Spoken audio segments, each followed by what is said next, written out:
การกำหนดธาตุเราพวกเฮานี่กำหนดยากเพราะว่าปัจจุบันนี่มันเกิดแต่โดนแต่ใดแล้วอยู่วังเวียงนี่นะเนาะเกี่ยวกับปั่น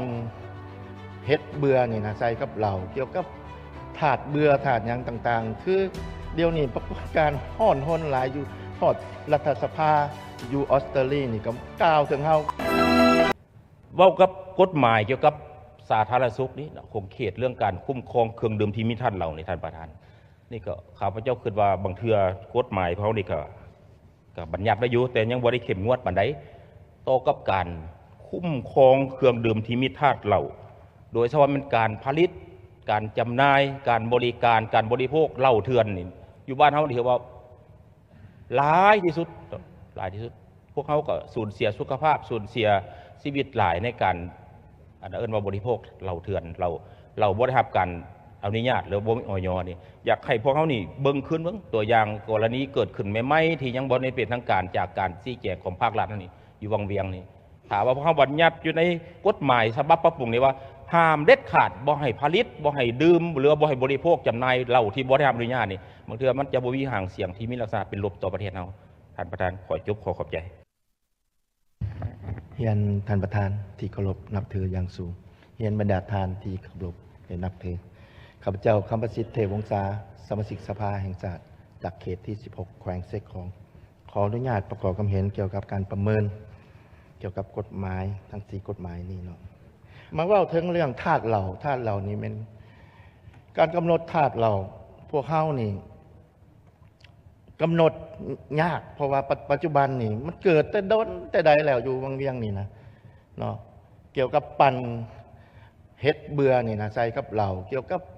ถาดเบื่อถาดหยังต่างๆคือเดี๋ยวนี้ปรากฏการณ์ฮ้อนหลายอยู่ฮอดรัฐสภาอยู่ออสเตรเลียนี่ก็กล่าวถึงเฮา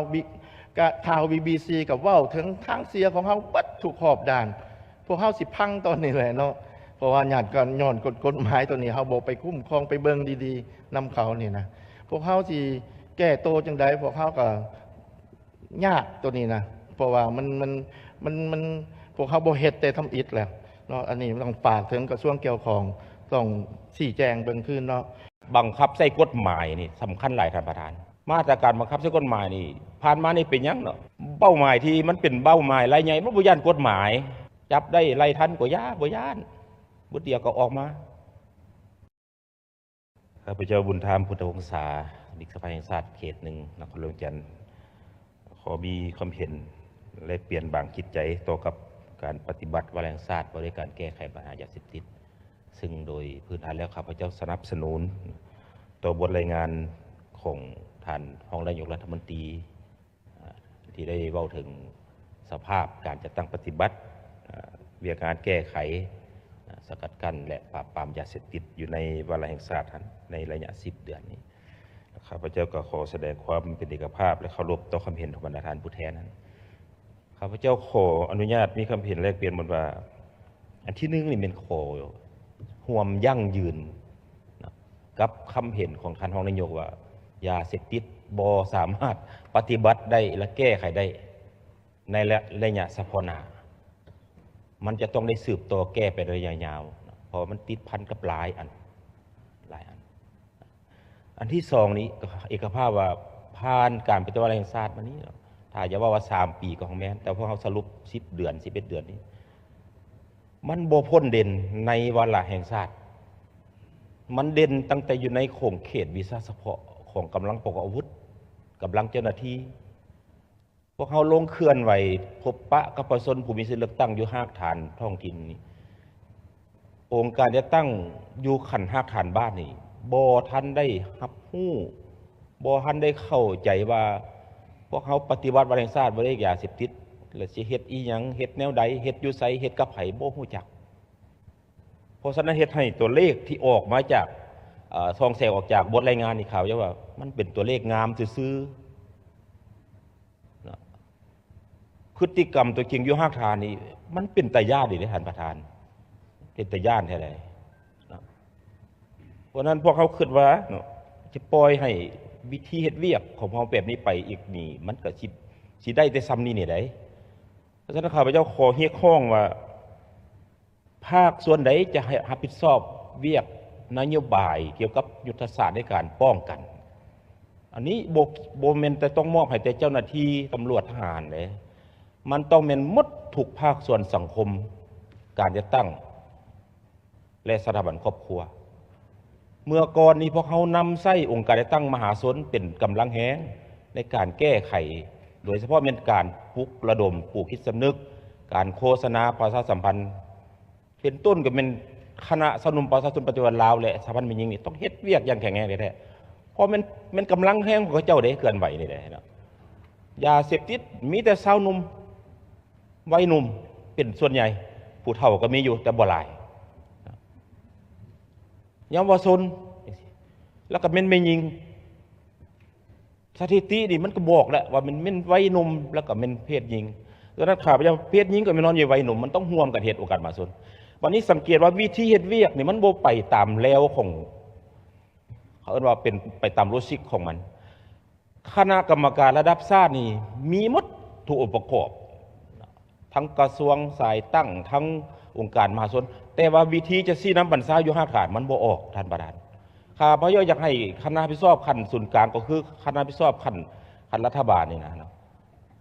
ล้มกันเบิ้งวางแผนเบิ้งว่า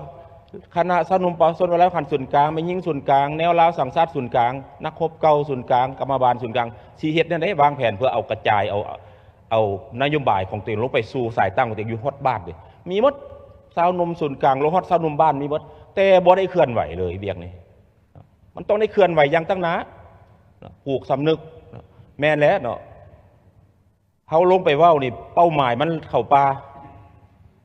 มีแต่พ่อแม่มีแต่ผู้ปกครองมีแต่คนดีมาฟังย้อนว่าผูกไปว่าวบ่เป็นสาวนุ่มไปว่าวเด้ตอนนั้นสาวนุ่มต้องไปว่าวรวมทั้งครูอาจารย์อยู่ท้องถิ่นก็ต้องว่าวพระสงฆ์สามเณรก็ต้องมีส่วนร่วมข้าพเจ้าเคยเห็นอยู่ในสมัยที่ข้าพเจ้ายังอยู่ขันท้องดินนี่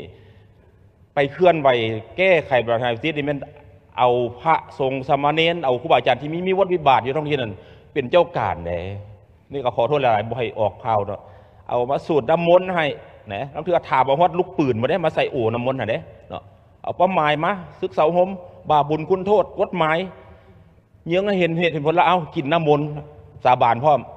มันก็บรรลุน้อยถอยลงได้แต่เดี๋ยวนี้อยู่ห้าขันมันบ่เห็นแนวนี้เดี๋ยวนี้นะบ่เห็นอันนี้ขอให้เห็นใหม่นะเริ่มต้นใหม่อันที่หนึ่งอันที่สองเกี่ยวกับการเทศบทบันทึกสัญญาระหว่างครอบครัวกับการเดตั้งนี่ก็เห็นว่ามีประสิทธิผลอยู่ผ่านมาแต่ว่าเดี๋ยวนี้เขาโบถือสำคัญบ่ลูกเจ้าหลานเจ้าติดพันยาเสพติดเจ้าชีมีความผิดชอบแนวใดเรื่องที่หนึ่งที่สองที่สามแนวใดอันนั้นข้าพเจ้าจะว่าเรื่องนโยบายเกี่ยวกับการสังคมปลูกสำนึกบัดนี้ปัญหาที่สองที่อยากให้เฮ็ดนี้มันอยากให้กระจายเอาศูนย์บำบัดนี่ลงสู่บ้านโดยมีคณะกรรมการขันเมืองลงติดตามช่วยเอาครูฝึกลงไปให้เขาออกให้งานให้เขาออกกำลังกายให้เขาบำบัดดัดสั่งอยู่กับบ้านจะบอกมาแออัดอยู่ศูนย์ใหญ่เอาผู้ที่มันเบานะท่านประธานเอาผู้ที่มันเสียบน้อยนะมาบำบัดให้มันรีดกินล่าให้มันออกให้งานอื่นๆให้กำลังใจมันจะให้มีความอบอุ่นกว่าเดี๋ยวนี้ก็บอกว่าสันขออนุญาตว่าบอกเป็นว่าคงไปกูมาเด้เนาะอยู่ศูนย์บำบัดนี่ซ้ำกับอยู่คุกได้นี่ได้มันแออัดเกินไปแล้วก็มาตรการที่นี้การบำบัดมันก็ถือว่ามันก็มีลักษณะคล้ายๆกับอยู่คล้ายคุมขัง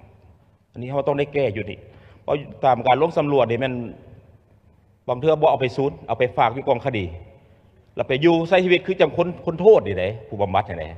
แล้วเห็นไหมมีผู้เสียชีวิตให้มีผู้เป็นพยาธิหลายท่านประธานอยู่นครหลวงจันทร์ดีหลายเนี่ยเสียชีวิตย้อนขาดอาหารย้อนเป็นพยาธิอื่นๆดังนั้นข้าพเจ้าคือว่าควรกระจายนโยบายบำบัดนี่ลงไปสู่หักฐานบ้านเอากำลังของบ้านเป็นกำลังประจำการแล้วเอาเจ้าหน้าที่วิชาการลงไปเอาแพทย์เอาหมอลงไปนั่นเองอันที่สองนี่จะว่าถึงงบประมาณท่านประธานลงไปเคลื่อนไหวอยู่เก้าเมืองของนครหลวงจันทร์นี่เมืองหนึ่งเขาเจ้าได้เงินปีละ2-3 ล้านกีบเคลื่อนไหวยาเสพติดนี่มันจีเป็นร้อนท่านประธานพาหนะก็น้อยเงินงบประมาณก็บ่มีเฮ็ดเวียกเบิดเว้นเบิดคืน